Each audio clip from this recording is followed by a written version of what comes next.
Hey there, this is Chris Galloway. You know me, I work for TNT Ministries, where we preach and teach the way of the Master. Something that was very interesting that I saw here recently in the news was Joe Paterno. College football is a huge sport in the United States. It's massive. And Joe Paterno has basically had his career ruined by a scandal involving one of his coaches by the name of Sandusky, who has reportedly been molesting small boys on the campus that many of the administrators and also the people in the sports department knew about but turned a blind eye to.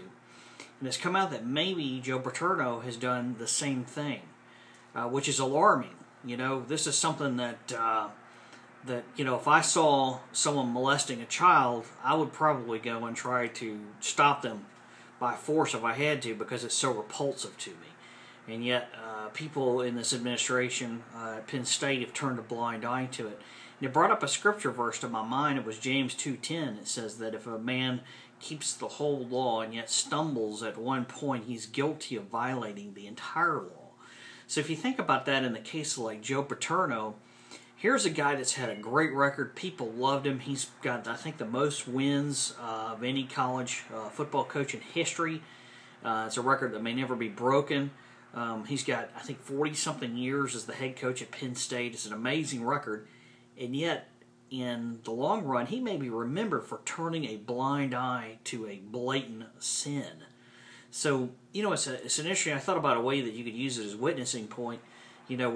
We all think, oh man, look at Joe Paterno, he's such a great person and everything like that, and yet he violated the law, and that's sad. In the same respect with us, when we talk to people in the streets, it's like, hey, you may have lived a really good life, but, sin is so offensive.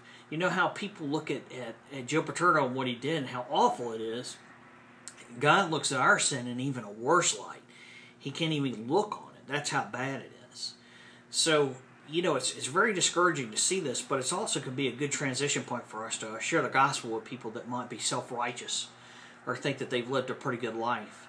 Unfortunately, we hate to use this sort of stuff when it comes up, but it's good because people are, people are talking about it, it's in general discourse amongst the public and everything like that. So it's a great point to use. So remember that the next time you run into somebody, say, hey man, what do you think about what Joe Paterno did? That was foul. That one thing has ruined his career, and people will remember that forever.